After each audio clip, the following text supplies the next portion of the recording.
దేవునియందు భయభక్తులు కలిగిన కుటుంబం. కాని ఆమె భర్త చనిపోయాడు. ఇంటి నిండా అప్పులు. వేరే దారిలేక ఆమె దైవజనుడైన ఎలీషా దగ్గరికి పరిగెత్తుకెళ్ళింది. కన్నీళ్లతో, అయ్యా, నా భర్త చనిపోయాడు. అప్పులవాడు నా బిడ్డలను పట్టుకుపోవడానికి వచ్చాడు. నాకు సహాయం చెయ్యండి అని మొరపెట్టింది. అప్పుడు ఎలీషా ఆమెకు డబ్బివ్వలేదు, బంగారం ఇవ్వలేదు. కాని ఒక ప్రశ్న అడిగాడు. నీ ఇంట్లో ఏముంది? ఆమె తలదించుకొని, అయ్యా, నా దగ్గర ఏమీ లేదు, కేవలం ఒక చిన్న కుండలో కాస్త నూనె తప్ప అని చెప్పింది. అప్పుడు ఎలీషా ఒక ఆజ్ఞ ఇచ్చాడు.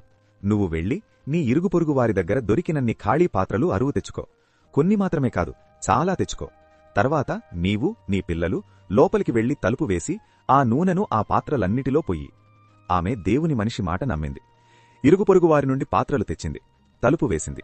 తన చేతిలో ఉన్న చిన్న కుండను ఎత్తి పెద్ద ఖాళీ పాత్రలో పోయడం మొదలుపెట్టింది. అద్భుతం మొదలైంది. ఆ చిన్న కుండలోంచి నూనె వస్తూనే ఉంది. ఒక పాత్ర నిండింది. దాన్ని పక్కన పెట్టి మరొకటి తెచ్చారు. అదీ నిండింది. పిల్లలు ఆశ్చర్యంతో పాత్రలు అందిస్తున్నారు.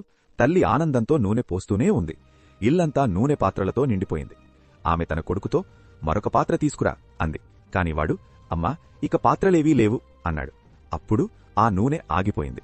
చూసారా, పాత్రలు ఉన్నంతవరకు నూనె వస్తూనే ఉంది. మన విశ్వాసం ఎంత పెద్దదైతే దేవుని అద్భుతం అంత గొప్పగా ఉంటుంది. ఆమె పరిగెత్తుకుంటూ వెళ్లి దైవజనుడికి విషయం చెప్పింది. అప్పుడు ఎలీషా, వెళ్లి ఆ నూనెను అమ్మి నీ అప్పు తీర్చుకో, మిగిలిన దానితో నీవు నీ పిల్లలు బ్రతుకుడి అని చెప్పాడు.